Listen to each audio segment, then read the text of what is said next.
Just yesterday, I met with my client, and he has a very specific situation. He started dating a girl, and they've been seeing each other for about a month. She says, I want to go to the club with my girlfriends. Either it's a birthday or something else. Naturally, no man likes it when someone goes to the club without him. Why? For many reasons. She might get hit on, she needs protection. And we all know very well why men go to clubs. Someone could slip something into her drink, and she might not even remember what happened to her or where she was. That's why a man naturally worries about such things. So tell me the real reason why a girl in a relationship goes to a club without her man. Because my girlfriend, for example, can't even imagine going to a club without me. But I've heard a lot of such problems from my clients and acquaintances that their girlfriends go to clubs without them. Do you have a girlfriend? Yes. Now, there will be fewer views. Why did I say that? Well, okay. Legs. Legs. By the way, I recently had a reel like that. Is it okay for a girl to go to a club if she's in a relationship? Well, I answered that it's actually okay. The question is different. There was a hypothesis that if a girl goes, she goes to meet people, hook up, and so on. But in reality, a beautiful girl gets enough attention everywhere. So wherever she goes in reality, if she's pretty, beautiful, if she has that cool sexual energy, people will generally always approach her, try to meet her, and so on. I'm more interested in how she reacts, right? That is, conditionally, how does she come to the club? With what kind of energy? So she comes with an energy of openness to meeting people, with flirting. Or does she just come with her girlfriends? So, in general, I think everyone goes to the club. Well, how? I mean, if a girl regularly goes to the club, it's like it's not the norm, right? She goes to the club with her girlfriends on the weekends if she's in a relationship. Well, for what? Because in any case, the need is always attention. To look at people, to show oneself. And is it normal to want attention from the opposite sex? Or perhaps not just the opposite sex, but also from others? Or maybe even from people you admire to show oneself off, right? It's normal. In principle, why not? The question is, if it somehow destructively affects the relationship, well, maybe it's possible to find a more sustainable way to attract attention. By the way, girls really do have a need to constantly receive attention, compliments, and so on. I think maybe men do too. But, for example, I legalized this need for myself through blogging at one point. You can simply run a blog, post reels, post stories, and receive the same attention, the same kind of, well, I don't know, compliments, admiration, and so on. In principle, it's like a legal way to get attention. As for going to a club, well, if it's a birthday, then it's a normal story. You get together with the girls, dance, have fun. That's one story. So it's some kind of formal thing. And it seems like at such a mature age, as a woman like I am now, you would only go to a club for that purpose. Because, for example, I don't drink alcohol, so there's no point for me to go to a club, although I generally feel quite comfortable there, like a fish in water. I even worked in the club industry for a while, so I'm fine with it. It's just that there's nothing for me to do there now. I come and see these people who are there. I was recently in my hometown and decided to check out the club scene to see what had changed. And I realized that the people who were glued to the bar 8 years ago are still there. And I wrote to the girls saying, girls, don't look for a husband in the club because all that's left are either someone else's husbands or those who have been glued to the bar for 8 years. It's pointless. So to sum it up, in other words, girls actually always go to clubs for attention one way or another. When a girl says she goes to the club not for attention, that's not true. Unless it's for a birthday seems to be okay. Why do you think you can't let your girlfriend go to the club alone on her birthday? Again, first, alcohol. Who knows what kind of guy might spike it? Well, how would they spike it at her table? How? They are sitting at a separate table. Well, The waiter? clever men will find a way. A girl has a drink or two, you don't drink, you understand? But many do. She drinks once, twice, 3, 4 times, starts having fun, and then some group approaches her. Does that really happen? My mom always scared me as a kid that they would spike drinks in clubs. Yes? I've honestly never heard of such an incident from anyone. Yes, I've heard. Really? I have an acquaintance. He started dating a girl, and she tells him saying, my first time was she went to a club, they spiked her drink with something, and she had her first time with 2 men at once. He was shocked by the information. How do you take a girl out of the club? What do you think, how can you make it so you have sex with a girl? On the first day? On the first night. Yes, on the first day, the first night. Or it could be the morning already. Morning B. It all depends on the club.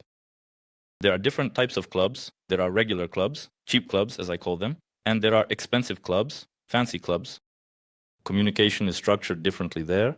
Seduction is structured differently, if you can call it that. There are gay clubs where they also seduce girls. Many girls also go to gay clubs. Therefore, for example, in a regular cheap club, you need to have fun, dance, fool around, drink, and yay, hey, hey. And off we go dancing, getting close, kissing, and it takes off. In a fancy club, it's unlikely that you can just grab her, spin her on the dance floor. Everyone is sitting in suits, they'll be watching you. What's this commotion you've started here? There, everyone behaves carefully and calmly. There, you need to do the opposite through communication, carefully, culturally, just like that. So how do you take someone from a regular club?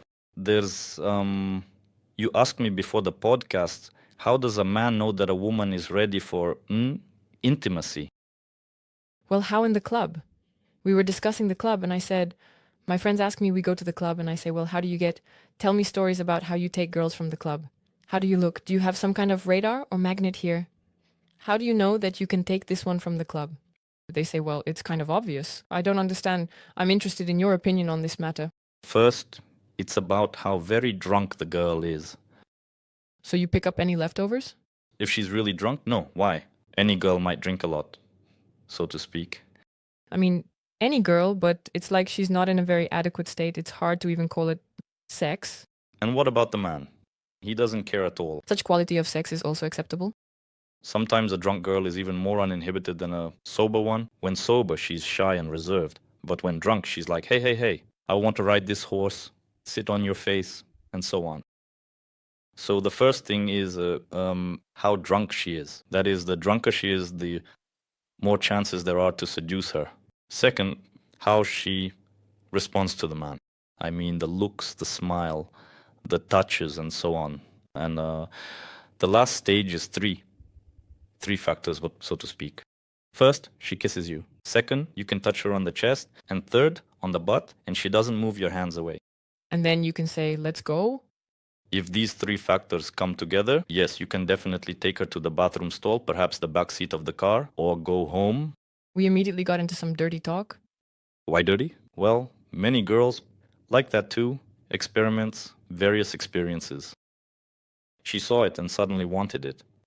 There are different kinds of girls, different kinds of men. So, based on these three factors most often, dancing, kissing, getting close. That's it. There's contact. You can move to a horizontal or vertical position, basically, to intimacy. That's how men understand it. So, how do you pick someone out from the crowd? Well, it turns out drunk, only drunk. No, drunk. Then the second thing, eye contact can happen, right? So you look at me, you look at him, he looks at you, and you don't look away and smile at each other. You can blink there, you know. If the contact remains, he can just approach you directly, and he already understands. There's interest in him. So it's a green flag. You can approach, get acquainted, and then it will depend on the communication, how ready she is. There are cases where you can approach and start kissing a girl right away. You go dance with her, and you kiss. Breast, butt. She allows it, doesn't resist. Let's go. You take her by the hand, lead her to the restroom or the back seat of the car. You mentioned that girls go to clubs to get attention, sometimes to dance. That's why you can let girls go to clubs without worry. Let's change the situation the other way around. You're in a relationship and your man also goes to clubs just to get attention from women. How do you react to that? In general, I don't see the point in going to clubs myself because my values and interests are different now at this point in time. And accordingly, I don't drink alcohol and therefore I will choose a man who matches that. Yes, that is, I most likely won't date someone who goes to clubs and has that kind of excitement in life because our interests simply wouldn't align in that case. And I think it's normal when people go to birthdays, events, and so on. If he went to a birthday or some event, well, obviously, why not? He went, and so on. But if he just has this need... Every month. Like going to a club every month, that would just be strange to me. Well, like, it just seems to me that it's some kind of, like, unserious type of leisure. For what? As if, well, he's not 20. Exactly. That's why men have this attitude towards women who go to clubs. What should a man do? And here's a specific situation, like yesterday, as I was saying, a guy started dating a girl, and he says that In principle, I would be upset if you go there. Well, do as you wish. And she still goes there. How should he act? In this situation, he said, I would be upset if you go there. I don't want you to. And she went anyway. Well, what did she say? Well, she must have had some argument about it. I've already made plans with the girls. I've already made plans with the girls, and like, am I going out of spite or what? No, I'm just going to go hang out for just a little bit more, and then head home. And what about him? Is he upset? Well, of course. How should one have acted in this situation? Listen, I don't know. I mean, initially, it seems like people should be aligned in terms of values and communication skills. In my case, for example, I don't think I would have such a situation because I wouldn't date a man who would be like, hey, I'm going, he wouldn't have chosen me in the first place if I went to clubs and he didn't like it. Most likely, we would have talked about it beforehand. It's as if, in my life, relationships start when all topics have already been roughly discussed, when everything is already clear. You see, whether you are comfortable with this kind of life context or another, such surprises don't arise, right? That is, in essence, a person could understand my attitude towards everything and could realize that, for example, it's probably unlikely to forbid me from doing something, but our values align. But I think that's not very fair. That is to say, do as you see fit, but at the same time, expect that she will act in a way that suits you. I think you need to either clearly say, that is, I am against it, and that's it, right? For example, I am against it, don't go, it's important to me, valuable, etc. And here they sort it out based on values. Do they match or not? That is, if it's a matter of principle for him, he says, this is a matter of principle for me, right? Then it's a question of whether we align on values or not. And if it's not a matter of principle, then why impose some kind of guilt? Like you go, but go with a bit of guilt? Like, I don't like it. And she immediately took on some kind of wrong role. Like, I'll go, but just a little, but I'll come. That is, she also kind of provides a field for being pushed. I am for people making specific agreements. I am a straightforward person myself. So conditionally, is this normal for us or not? If it's normal, then no manipulations, no guilt feelings, and so on. In general, I believe that guilt is the most useful feeling. And that's why I think that in this situation, it just probably didn't arise for me. But if she has already decided to go, then she should just go. That's it. Like, don't be afraid of anything. When a girl comes, if she knows how to manage turning on and off this kind of magnetism, this kind of aura spreading, then it will be safe to let her go somewhere. If she, when she goes out, always has a smile from ear to ear, then she doesn't even need to go to a club. She could be whisked away from the elevator to somewhere.